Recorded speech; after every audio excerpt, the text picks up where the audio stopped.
Ini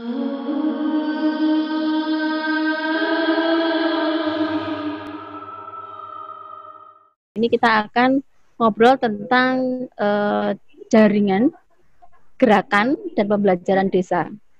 Jadi ada 3 hal, ada jaringan, kemudian ada gerakan, dan juga ada pembelajaran. Jadi harapannya di situ ketika jadi kita akan ngobrol tentang desa, ketika dia berjejaring, kemudian itu akan menimbulkan satu gerakan sosial maksudnya, dan kemudian di situ juga apa sebenarnya pembelajaran-pembelajaran yang mungkin bisa kita ambil. Selamat dulu ya kepada teman-teman kampus STPMD APMD Yogyakarta karena sudah sekian lama merintis pola pendidikan kampus yang berpihak kepada desa dan berdesa. Kita bisa mengawali dari Tridharma perguruan tinggi. Kalau selama ini kan kalau kita kuliah itu Tridharma perguruan tinggi itu yang dikenalkan adalah pendidikannya dulu. Kemudian yang kedua, Anda penelitian. Setelah itu, Anda pengabdian. Ujungnya KKN. Jawa ya. Polusi ya. Ya, kluyur nyangking. Tapi menurut saya, pola Tridharma yang diurutkan semacam itu akan membuat kampus menjadi menara gading. Yang pertama apa? Kalau pendidikan yang diutamakan dalam konteks Tridharma, dia hanya bergerak pada diktat-diktat.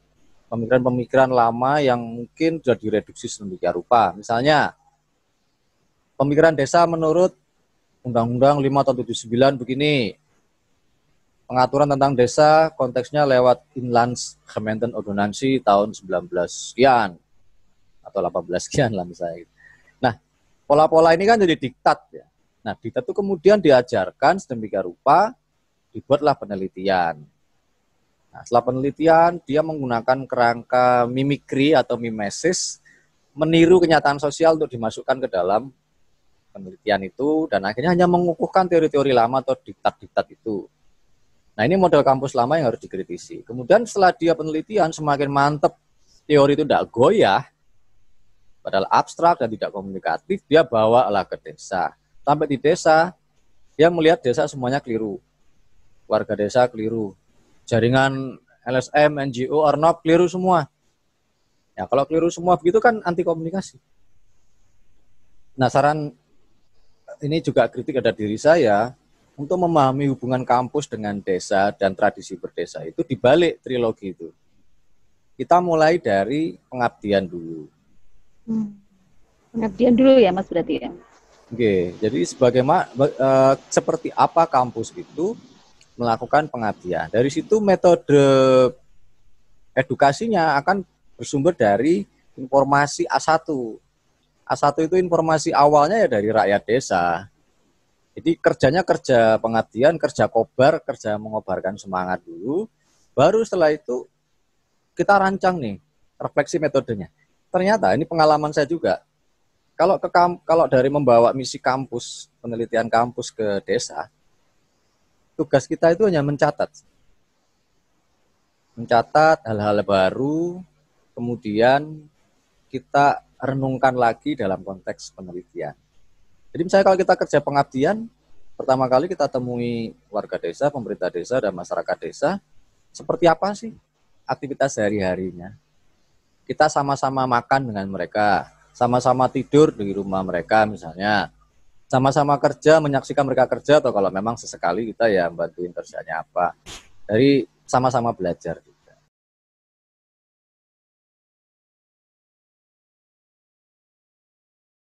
Jadi memang APMD ini, Mas, ini kan memang dari dulu kita sudah mempopulerkan diri, mengazamkan diri untuk menjadi kampus desa ini. Jadi memang kita yang mungkin juga salah satu yang menginisiasi mari kita berdesa gitu. Jadi bukan membangun desa tapi berdesa. Kemudian bagaimana kemudian kita juga ikut berjuang untuk kemudian melahirkan bagaimana undang-undang desa ini kemudian diinisiasi dan juga sekarang menjadi acuan buat teman-teman desa untuk kemudian berdesa. Nah, memang kalau untuk pengabdian ini menarik, Mas, karena kalau pengabdian ini kita banyak belajar dari masyarakat. Jadi tidak bukan dari kampus kemudian dibawa ke masyarakat, tapi kita dari masyarakat kemudian dibawa ke kampus. Nah, ini yang menarik. Nah, kalau konteksnya dengan jaringan ini, Mas, gimana? Kalau kemarin ada banyak kriteria yang Mas Anum sampaikan, ada yang pedati, ada yang sejati, nah seperti itu. Nah, itu kemudian bagaimana kemudian itu desa itu berjaring dan kemudian bisa memberi makna buat pembangunan yang ada di desa. Saya refleksikan dari sisi praktis. Jadi kalau di layar ini teman-teman bisa melihat itu ada buku riset kami yang pertama yang dilakukan oleh teman-teman Jarkom Desa tentang ruat Bumdesa Merpati. Nah, itu saya kemudian naskahnya kan sebenarnya isinya merekam seperti apa sih Bumdesa pasca tahun 2015. Kata isinya itu ya simpan pinjam. Nah, ini kan mengagetkan. Spirit Undang-Undang Desa ya begitu gencar diajukan, dibicarakan, diulang-ulang oleh Kementerian Desa dan beberapa pemerintah kepala desa lain. Ternyata di lapangan semuanya mengalami kerugian. 1-2 mungkin yang masih bertahan, tetapi kegiatannya hanya menagih utang usaha Bumdes. Dan kemudian dari sisi laporan keuangan carut-marut, ada yang modelnya cuma laba rugi, sehingga tidak bisa dipastikan performance keuangan dari Bumdesa itu dalam skala nasional. Kenapa? Satu-satunya indikator untuk bisa menilai segi manfaat Bumdesa dalam konteks ekonomi makro itu kan ada neracanya. Nah, tidak semua Bumdesa bisa mampu menyusun neraca. Selidik punya selidik karena memang kemampuan diskursus akuntansi itu belum berlanjut. Diskursus akuntansi itu belum merupakan kelanjutan dari praksis keuangan Bumdesa itu sendiri. Itu tidak bisa disalahkan juga. Kalau kita cek di cara berhukumnya, ternyata memang Bumdesa itu diatur tahun 2004, PP Desa tahun 2005. Kaitannya ya hanya memang untuk badan hukum lembaga keuangan mikro. Itu memang khas diskursus secara pengorganisasian Bumdesa yang model antisipasi terhadap krisis moneter pada waktu itu. Nah, singkat cerita dari model penelitian lapangan semacam ini, kita lihat ternyata model penelitian sederhana yang tidak berbasis cara-cara kampus menghasilkan refleksi. Nah, kita bicarakan dengan Mas Toro sebagai representasi kampus ya. Kayak apa sih Mas model-model seperti ini? Keluarlah penilaian-penilaian yang dilakukan oleh Mas Toro. Mas Toro itu kan ya, dari STPMD itu kan kami kenal di Jakarta. Nah, waktu diskusi banyak di Kementerian Desa. Kelihayannya Mas Toro itu kalau membuat pola-pola. Yang penting datanya A1 dulu. Kalau datanya hanya dari kajian-kajian literatur itu mungkin enggak akan muncul ya akronim-akronim bahasa-bahasa simbolis Bumdesa Merpati, data hanya merapat ke bupati atau kalau ada bantuan baru terbentuk. Sampai sekarang masih ada. Bumdesa Pedati sudah terbentuk, didorong nggak maju-maju kerugian. Ini nanti saya juga akan munculkan serial bagaimana Bumdesa atau Bumdesa bersama beberapa desa yang membentuk Bumdesa itu mengalami kerugian meskipun di backup ratusan juta oleh Kementerian Desa. Kenapa? Prakarsa desa-desanya harus dikerjakan oleh Bumdesa. Di sisi lain, uangnya habis untuk kegiatan sosialisasi, komunikasi, dan sebagainya. Tidak terduga bahwa 50 juta per desa untuk menjadikan Bumdesa bersama itu masih kurang untuk 4 desa. Makanya membuat Bumdesa dan Bumdesa bersama itu tidak bisa dengan modal yang skenanya. Nah, model-model hal empiris semacam ini, ya kita perlu perbanyak lewat kampus. Kita serahkan ke kampus untuk dilihat polanya. Nah, saya kira posisi kampus STPMD APMD Yogyakarta itu sudah on the track ya. Jadi dia dekat dengan relasi-relasi desa gitu.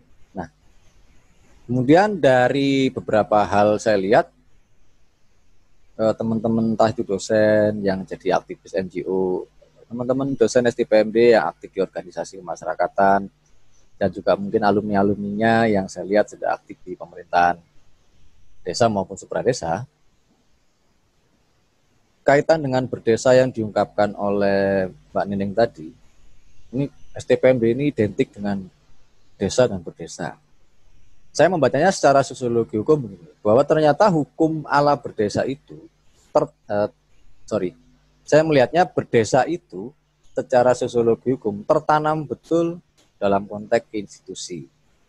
Jadi keberhasilannya STPMD ini dengan apa yang diceritakan Mbak Nining itu, ini hukum itu undang-undang desa itu ya bukan undang-undangnya itu yang penting, tetapi hukum berdesa itu ditanamkan sebagai institusi.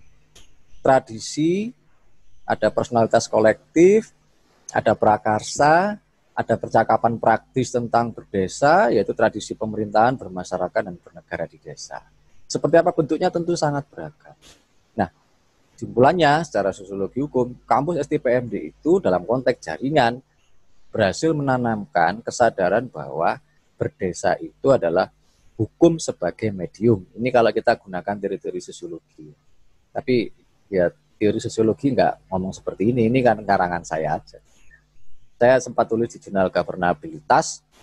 Kalau teman-teman pernah membaca jurnal ini kan ada tulisan tentang sosiologi hukum. Nah, di terbitan STPMD ini saya menuliskan hukum sebagai medium. Kenapa? Kalau undang-undang desa itu dipahami hanya positivistik, ini undang-undangnya pasal sekian itu nggak ada gunanya di desa. Yang pegang undang-undang desa di desa itu berapa sih? Saya tidak mau menyalahkan mereka nggak baca loh ya, karena saya bukan penguasa yang baca ya. Kalau nggak baca undang-undang CK, kalau nggak baca undang-undang itu berarti Anda tidak bisa berhak. Saya bukan itu. Justru tantangannya adalah sebagai kelas intelektual yang saya kan kelas buruh yang agak ingin jadi intelektual juga. Nah, kalau sampai ke desa ya kita tidak membicarakan pasalnya, tetapi melihat percakapan-percakapan atau diskursus praktis yang berlangsung di sana. Oh, ini ternyata tradisi berdesa itu. Nah, kampus saya kira STPMB APMB Yogyakarta sudah memulai pola-pola inilah berdesa sebagai hukum. Pasti sosiolog akan melihat hukum itu bukan di kekuasaan negara, tetapi ada di dalam desa itu sendiri. Bergerak dari pinggiran. Itu Mbak Nining. Ya, terima kasih. Jadi memang tadi menarik sekali ya. Jadi bukan belajar dari kampus, tapi belajar dari kampung. Dari kampung baru kemudian ke kampus ya Mas ya. Ya. Ya.